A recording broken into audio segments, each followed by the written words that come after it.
حضرت امام غزالی رحمہ منقول ہے، وہ فرماتے ہیں بنی کعب کے ایک تاجر کا بیان ہے۔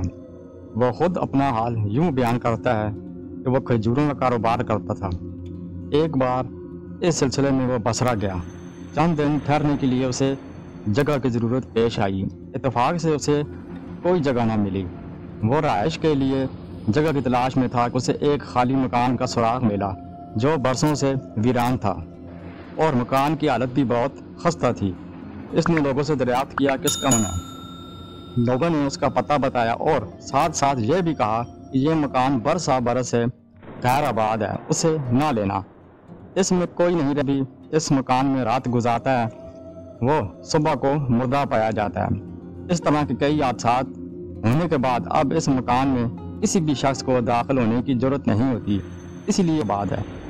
تاجر مکان مالک کے پاس گیا اور مکان کے بارے میں اس نے دریافت کیا۔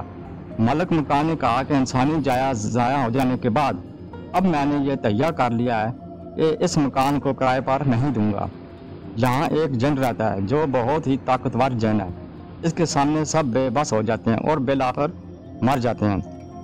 تاجر نے مالک مکان کی بہت محنت کی اور کہا تم یہ مکان مجھے کرائے پر دے دو، میں اس جن سے نپٹ لوں گا اور اللہ تعالیٰ میری مدد کریں گے۔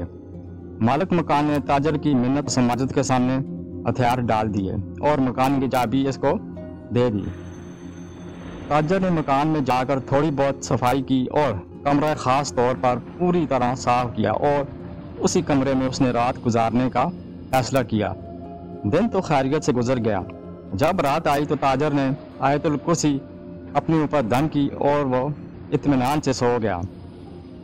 درمیانی شب میں تاجر کی آنکھ کھلی تو اس نے دیکھا کہ وہ کمرے میں تنہا نہیں ہے بلکہ ایک اور شخص جو انتہا سے زیادہ کالا اور بولکا وہاں موجود ہے۔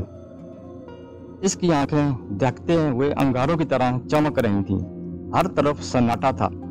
تاجر نے دیکھا وہ شخص اس کی طرف بڑھ رہا ہے۔ تاجر نے فوراً بسم اللہ پڑھ کر آیت الکرسی پڑھنی شروع کی۔ جب وہ اس پر آیا حفظہما وہو العلی العظیم تو جن کے منہ سے مہیب آوازیں نکلنی بند ہو گئیں۔ تاجر نے اس کلمے کو بار بار دہرانا شروع کیا، آخر کار وہ جن غائب ہو گیا۔ تاجر نے فوراً بسم اللہ پڑھ کر آیت الکرسی پڑھنی شروع کی۔ اس کے بعد تاجر سو گیا۔ جب صبح ہوئی تو تاجر نے دیکھا کہ جہاں جن کھڑا تھا وہاں ڈھیر ساری راکھ پڑی تھی۔ اتنے میں تاجر کے کانوں میں غیب سے آواز آئی، تو نے ایک بڑے اور موذی جن کو کلام اللہ سے جلا کر راکھ کر دیا۔ سبحان اللہ، یہ ہے آیت الکرسی کی طاقت۔ سبحان اللہ۔